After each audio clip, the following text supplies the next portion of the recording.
بسم الله الرحمن الرحيم الحمد لله رب العالمين والصلاة والسلام على سيد الأنبياء والمرسلين محمد وآله وصحبه أجمعين أما بعد فأعوذ بالله من الشيطان الرجيم بسم الله الرحمن الرحيم إن الصلاة تنهى عن الفحشاء والمنكر صدق الله العظيم. عزیز بزرگوں،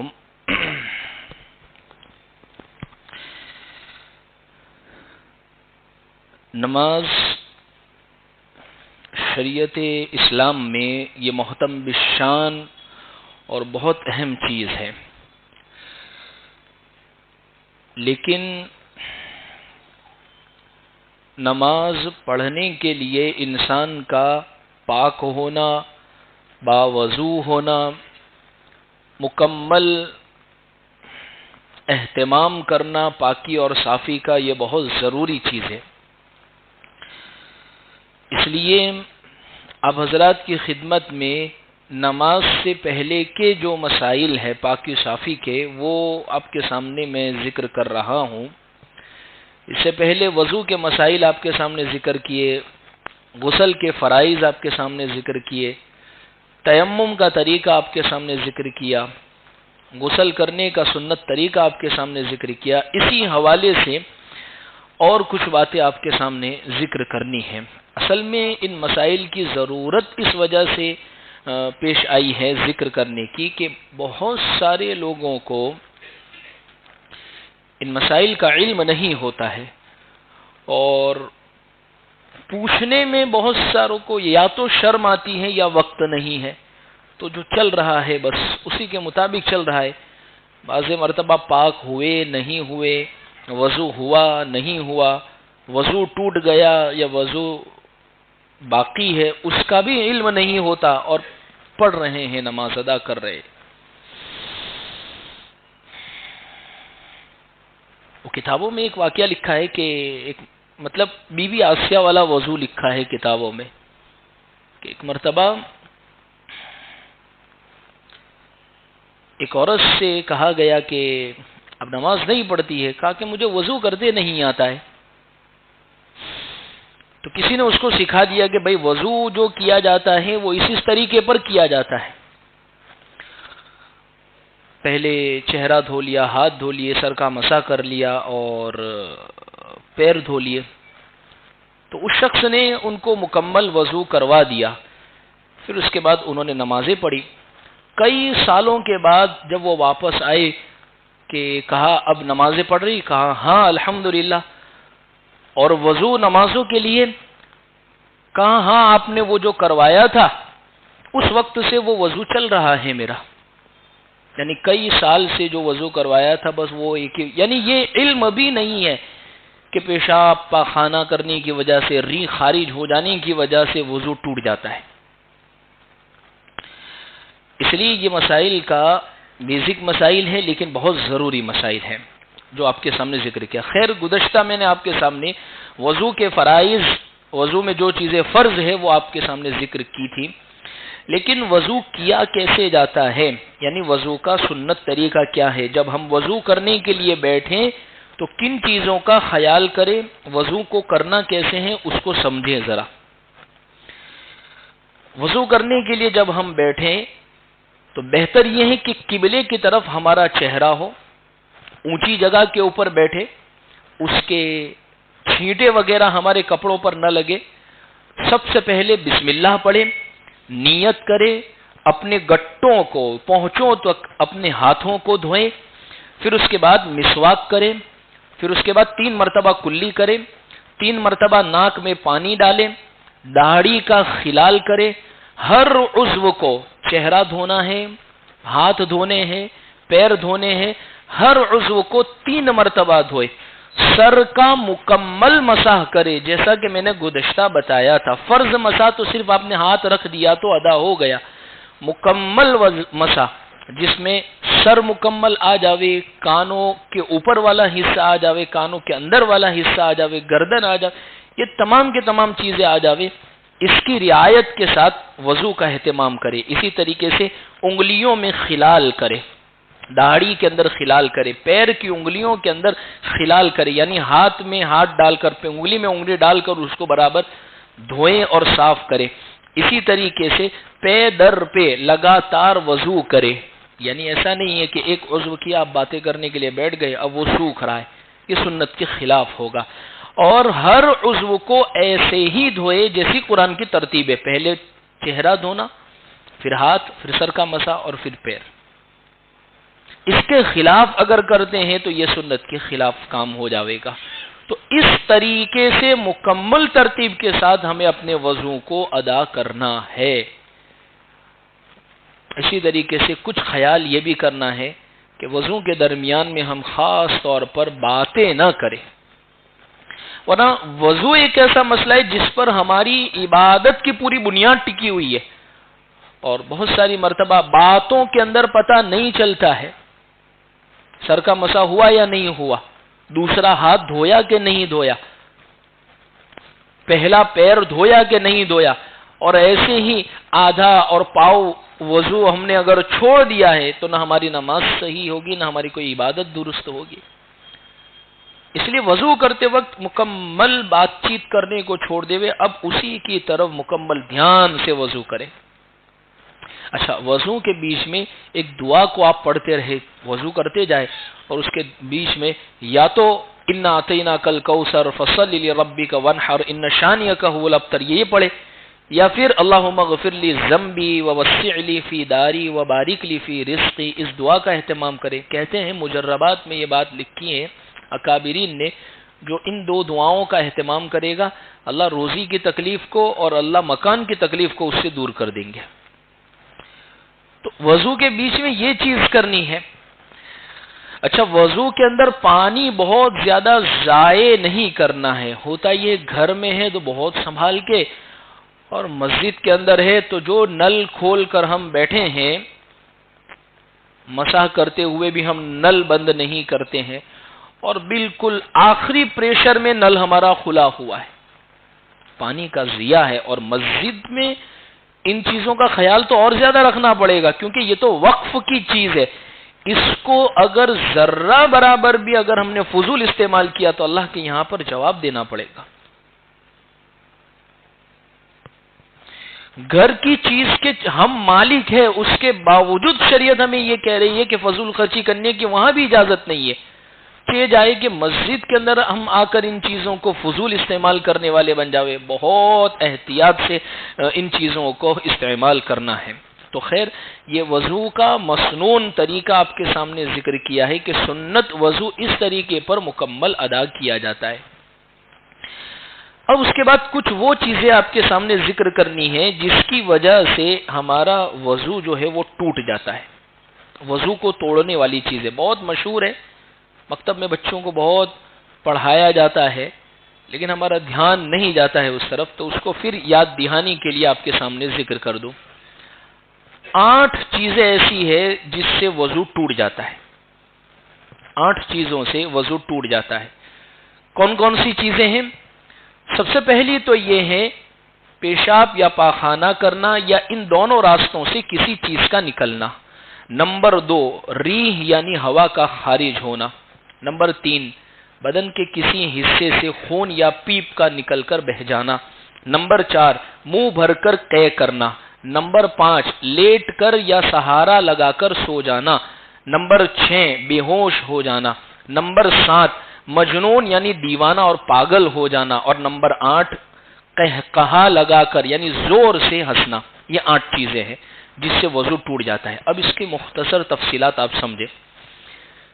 پہلا وضو کو توڑنے والی چیز یہ کہی گئی ہے پیشاب یا پاخانہ کرنا یا ان دونوں راستوں سے کسی چیز کا نکلنا.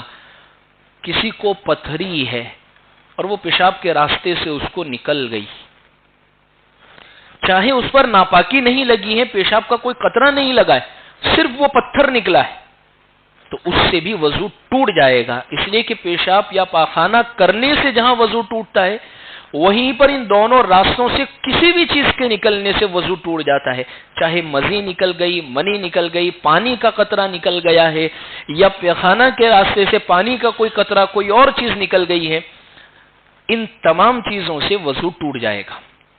پہلی بات تو یہ ہے۔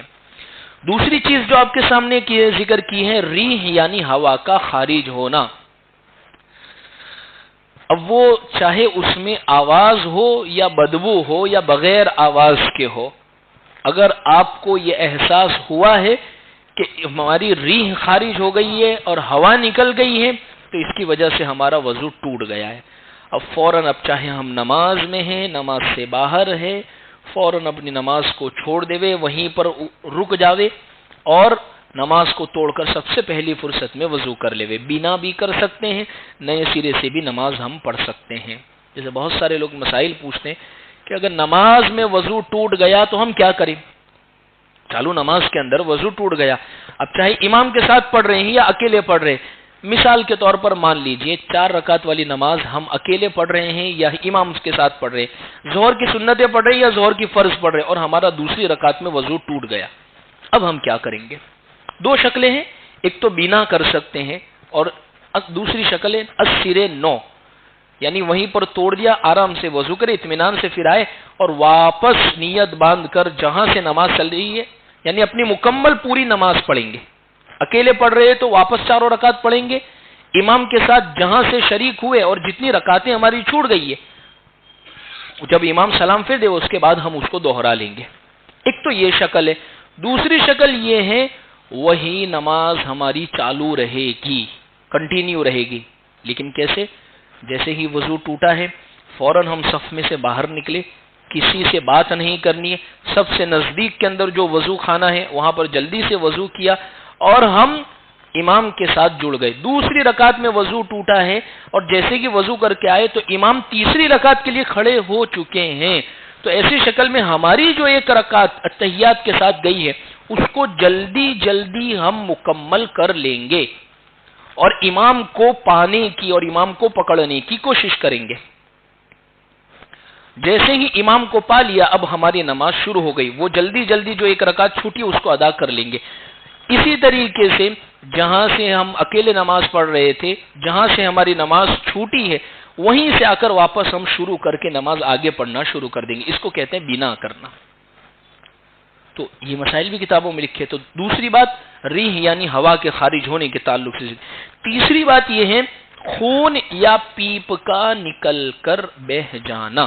جسم کے کسی بھی حصے سے خون نکلا، اسی جگہ پر کھڑا ہوا ہے، پیپ نکل کر اسی جگہ پر بعض مرتبہ نقطہ ایک نظر آتا ہے، تو اس سے وضو یا وضو نہیں ٹوٹے گا، لیکن اگر وہ نکل کر اپنی جگہ سے بہ گیا ہے تو ایسی شکل میں ہمارا وضو ٹوٹ گیا ہے۔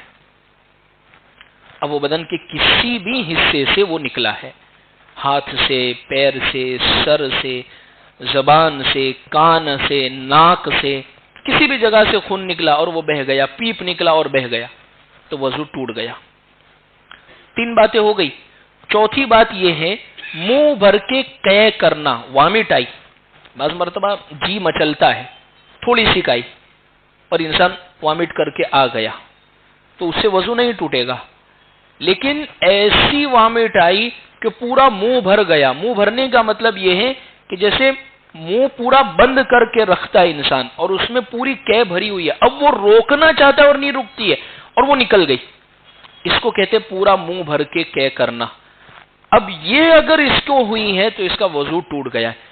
تھوڑی تھوڑی ہوئی ہے، بھئی تھوڑی سی ہوئی ہے، اپکا آیا، متلی آئی اس کو، اور تھوڑا سا تھوک یا اس سے زیادہ نکل گئی، تو اس میں وضو نہیں ٹوٹے گا، پورا منہ بھر گیا، روکنا چاہتے تھے لیکن نہیں رکا، تو اس سے ہمارا وضو ٹوٹ گیا۔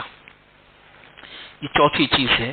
5ویں چیز یہ ہے لیٹ کر یا سہارا لگا کر سو جانا، اس سے وضو ٹوٹ جائے گا۔ یعنی ایک تو آدمی لمبا ہوا اور لمبا ہو کے سیدھا سو گیا تو وضو گیا، یا دیوار سے سہارا لگایا اور ایسا سہارا لگایا کہ جس چیز سے سہارا لگایا اگر اس کو ہٹاوے وہاں سے تو وہ انسان گر جائے گا، یعنی مکمل اس کے جو بدن کے اندر مکمل اس کا جو سہارا ہے وہ اسی کے حوالے ہو گیا، تو تو اس کی وجہ سے وضو ٹوٹ جائے گا۔ ہاں اگر کوئی نماز کی حالت میں سو گیا، مثال کے طور پر کوئی رکوع کے اندر تھا اور سو گیا، یعنی غفلت والی نیند نہیں، سہارے والی ٹیکے والی نیند، سجدے کی حالت کے اندر کوئی سو گیا، دونوں کوہنیاں نہیں ٹیکی ہے ایسی نہیں، بلکہ سجدے میں جس طریقے سے کیا جاتا ہے سجدہ کہ دونوں بازو کھلے ہوئے ہو اور ہاتھ زمین کے اوپر ہو، جس حیث سے سجدہ کیا جاتا ہے اس کے مطابق وہ سو گیا، اس سے بھی وضو نہیں ٹوٹے گا۔ وضو اس وقت ٹوٹے گا جب لمبا ہو کر سویا ہے یا ایسا سہارا لگایا کہ وہ سہارا ہٹاوے تو انسان گر جاوے، تب اس کا وضو ٹوٹ جائے گا۔ بعض مرتبہ نہیں نماز کے اندر نیند آ جاتی ہے، خاص طور پر جمعہ کے اندر آتی ہے کہ بھئی بیان چل رہا ہے یا خطبہ چل رہا ہے تو بغا سے آئے اور ایسے ہی بیٹھے ہوئے ہلکا سا جھونکا لگا لیا، اس سے وضو نہیں ٹوٹے گا، بیٹھے بیٹھے سوئے اور جھونکا آ گیا نہیں ٹوٹے، لیکن ایسا سوئے جھونکا ایسا آیا کہ پورا انسان سجدے میں چلا گیا، گر ہی گیا سیدھا، آزو بازو کچھ سہارا رہا ہی نہیں، اس کی خود کی حالت سے نہیں رہ پایا، تو اس کا وضو ٹوٹ گیا۔ یہ پانچویں چیز ہے۔ چھٹی چیز جو آپ کے سامنے ذکر کرنی ہے وہ یہ ہے کہ انسان کا بے ہوش ہو جانا۔ بے ہوش ہو گیا کوئی تو بے ہوش یعنی نماز پڑھنے کے لیے آیا یا وضو کیا اور وضو کرنے کے بعد پتہ نہیں کیا ہوا اور وہ بے ہوش ہو گیا، تو بے ہوش ہونے کی وجہ سے بھی وضو ٹوٹ جاتا ہے۔ اسی طریقے سے اگر کوئی پاگل ہو گیا، مجنون ہو گیا، دیوانہ ہو گیا تو اس کی وجہ سے بھی وضو ٹوٹ جائے گا۔ اور آٹھویں چیز جو ہے قہقہا لگا کر ہنسنا، زور سے ہنس دیا۔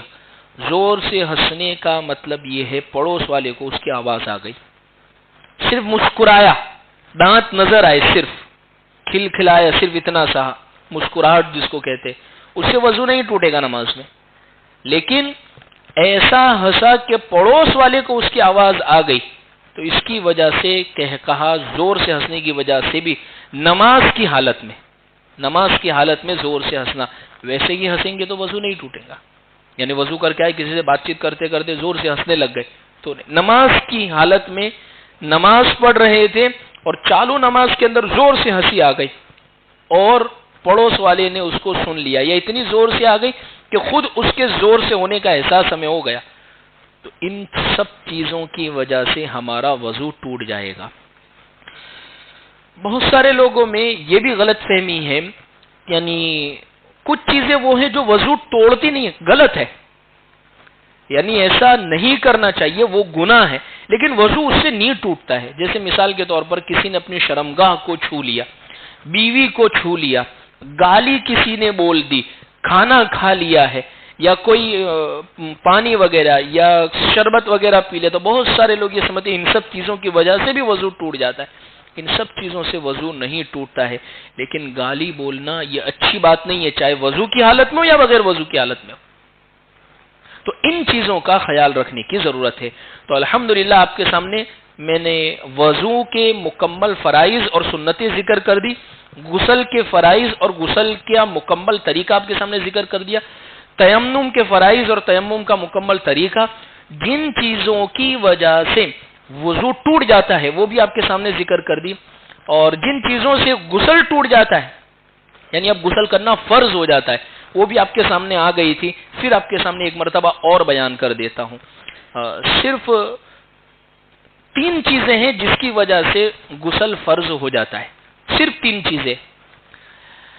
ایک تو ہے کہ انزال ہونا، یعنی منی کا نکل جانا، احتلام ہو گیا ہے یا بیوی کے ساتھ صحبت کی ہے اور اس وجہ سے انسان کی منی نکل گئی ہے، تو ایسی صورت کے اندر بھی غسل اس کے اوپر فرض ہو جائے گا، پہلی چیز۔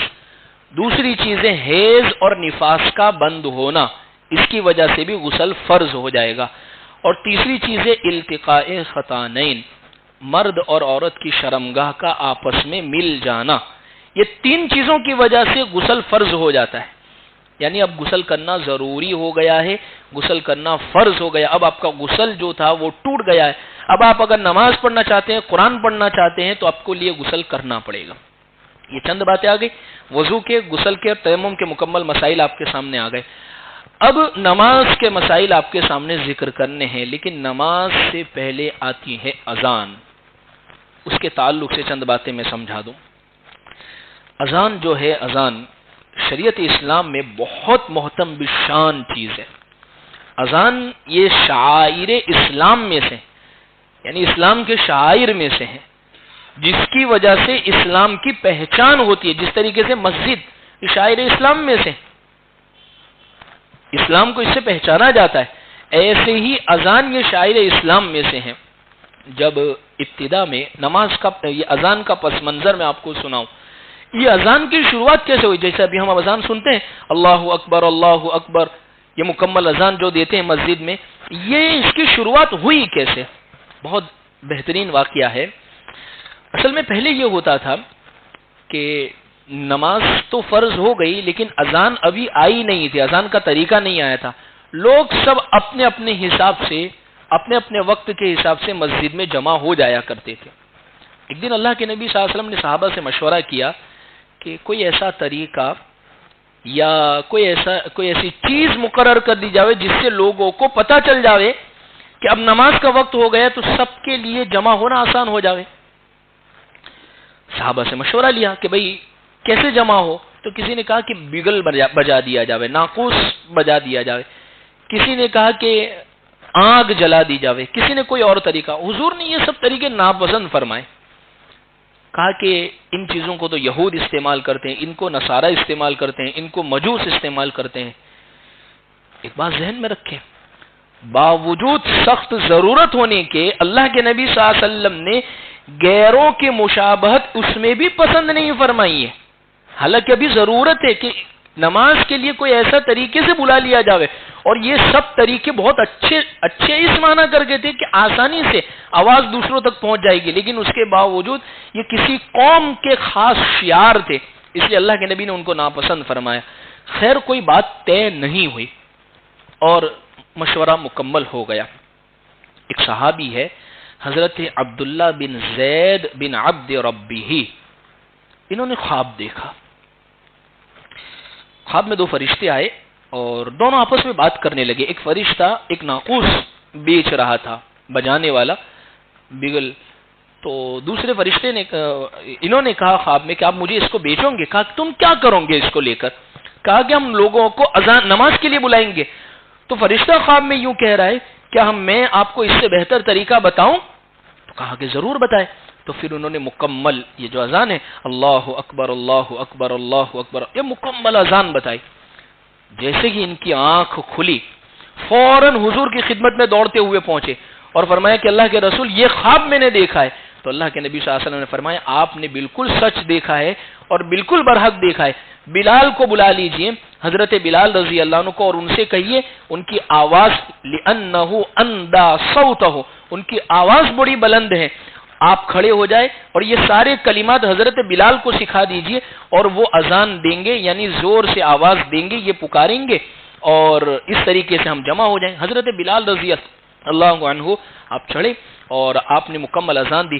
حضرت عمر رضی اللہ عنہ نے اس بات کو سنا کہ اذان چل رہی ہے، فوراً دوڑتے ہوئے آئے اور فرمایا حضور میں نے بھی خواب میں انہی کلمات کو دیکھا ہے. تو اللہ کے نبی صلی اللہ علیہ وسلم بہت زیادہ خوش ہوئے. اس طریقے پر اذان کی ابتدا ہوئی. اسی وقت سے پھر اذان نماز کے لیے اس طریقے پر بلایا جانے لگا. تین باتیں اس واقعے میں سمجھنے کے قابل ہیں. کیوں حضرت عبداللہ بن زید بن عبد ربہ کو ہی خواب آیا؟ کیوں اللہ کے نبی صلی اللہ علیہ وسلم نے حضرت بلال کو ہی اذان کے لیے کہا ہے؟ اور کیوں اللہ کے نبی صلی اللہ علیہ وسلم نے یہ فرمایا کہ آپ نے خواب برحق دیکھا ہے؟ اور حضرت عمر رضی اللہ عنہ نے جب آ کر اس کی تائید فرمائی تو حضور بہت خوش ہوئے. بات دراصل یہ ہے حضرت یہ جو مشورہ چل رہا تھا تو حضرت عبداللہ بن زید بن عبد ربہ جو ہے وہ اتنے زیادہ متفکر ہو گئے، اتنے زیادہ فکر مند ہو گئے کہ بس ان کو ہر وقت سوچتے ہوئے یہی چیز دماغ میں رہ رہی تھی کہ کوئی طریقہ ایسا ہو جاوے، کوئی طریقہ ایسا مل جاوے، کوئی چیز ایسی مل جاوے جس سے ہم نماز کے لیے بلانے لگے مسلمانوں کو. مفسرین شارحین حدیث کی شرح کرنے والوں نے اس کے نیچے بات لکھی ہے، جو نبی کی فکر کو لے کر لوٹتا ہے اللہ تبارک و تعالی اس پر پھر واقعات کو کھولتے ہیں. حضرت عبداللہ بن زید بن عبد ربہ بہت زیادہ فکر لے کر اس واقعے کی لوٹے تھے. اللہ رب العزت نے خواب میں سب سے پہلے ان کو اذان سکھلائی. اگر ہمارے اندر بھی فکر نبوی آ جائے گی، جو نبی کی فکر ہے، تو اللہ ہمارے اوپر بھی بہت سارے حالات اور بہت ساری چیزوں کو کھول دیں گے. دوسری بات اس واقعے سے جو سمجھنے کی ہے وہ یہ ہے کہ کیوں جب خواب دیکھا عبداللہ بن زید بن عبد ربہ تو حقدار تو وہ تھے کہ ان کو کہا جاوے جب آپ ہی نے دیکھا ہے تو اذان بھی آپ ہی دیں گے. حضرت بلال کو کیوں بلایا؟ شارحین نے یہاں پر یہ بات لکھی ہے لِأَنَّهُ أَنْدَى صَوْتَهُ، اور اندھا صوتہو کا مطلب ہوتا ہے کہ آپ کی آواز بہت اونچی آواز والے تھے. جسے بعض لوگ پست آواز والے ہوتے، وہ جتنا بھی زور سے بولے قریب والے کو بھی سنائی نہیں دیتا، اور بعض لوگ آہستہ بھی بولے تو ایسا لگتا ہے کہ بہت زور سے بول رہے. حضرت بلال کی آواز بہت سریلی اور بہت اونچی آواز تھی، وہ بولتے تھے تو دور تک سنائی دیتا تھا. ایک وجہ تو یہ لکھی ہے، لیکن اصل ایک اور وجہ لکھی ہے، غالباً حجت الاسلام نے یہ بات لکھی ہے کہ دراصل یہ ہے کہ مکہ کی تپتی ہوئی ریت میں سب سے زیادہ جس ہستی کو ستایا گیا وہ حضرت بلال رضی اللہ عنہ ہے. جب مکہ کے اندر ظلم ہو رہا تھا اس وقت بھی احد احد کا نعرہ اگر کسی نے بلند کیا ہے، اللہ کا نام کسی نے بلند کیا تو وہ حضرت بلال ہے. آج جب اسلام کو فتح مل گئی ہے اور جب آپ مسلمانوں کو آسانی ہو گئی ہے تو اس آسانی کے دور میں بھی اللہ کا نام اگر کوئی بلند کریں گے تو وہ حضرت بلال ہی کریں گے. اس لیے اللہ کے نبی صلی اللہ علیہ وسلم نے حضرت بلال کو پسند فرمائے. تیسری بات جو اس واقعے میں جو سمجھنے کے لائق ہے وہ یہ ہے، اللہ کے نبی صلی اللہ علیہ وسلم کو تو پہلے ہی علم ہو گیا تھا کہ اذان کی یہ کلمات ہے، فرشتے نے آپ کو پہلے ہی بتا دیا تھا، لیکن حضور اس انتظار میں تھے کوئی امتی خواب دیکھے اور اس خواب کی تائید کوئی ایک اور صحابی کر دے وے. اس لیے حضرت عبداللہ بن زید بن عبد ربہ نے خواب دیکھا تو حضور نے فرمایا آپ نے سچ دیکھا، اور حضرت عمر نے جیسے ہی آ کر تائید کی تو اللہ کے نبی بہت زیادہ خوش ہو گئے.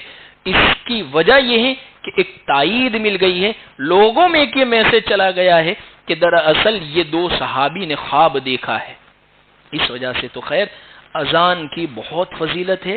اذان کے تعلق سے حدیث پاک میں جب ہم غور کرتے ہیں تو یہ بات ملتی ہے کہ مؤذن جب اذان دیتا ہے جہاں تک آواز جاتی ہے 36 میل یعنی 66 کلومیٹر تک جہاں تک آواز جاتی ہے وہاں تک اللہ مغفرت فرما دیتے ہیں. جہاں تک اذان کی آواز پہنچتی ہے شیطان وہاں تک بھاگ جاتا ہے. حدیث میں ہے کچھ ثواب کے کام ایسے ہیں اگر لوگوں کو ان کا علم ہو جاوے تو لوگ اس پر جھگڑنے لگ جاوے، اخیر میں قرآن اندازی کرے، چٹھی اچھالے اس بات کے اوپر کہ یہ کام ہم کریں گے، ہمارا بھی نام اس میں ڈالو. اسی میں سے ایک چیز ہے اذان کا دینا، اس کا ثواب بہت زیادہ ہے. حدیث میں ہے کہ کل جو قیامت کے دن مؤذنین اونچی گردن والے ہوں گے، 7 سال تک اگر کسی نے اذان دے دی تو اللہ اس کی مغفرت فرما دیتے ہیں. لہذا ضرورت اس چیز کی ہے مؤذن کا انتخاب ایسا ہونا چاہیے کہ جس کی آواز اچھی ہو. بعض مسجدوں کے اندر دیکھتے ہیں تو ایسی آواز، ہم حرم میں جاتے ہیں، مدینہ المنورہ جاتے ہیں تو اذان سن کر دل میں ایک شوق پیدا ہوتا ہے، غیر مسلم ایمان لانے والے بن جاتے ہیں.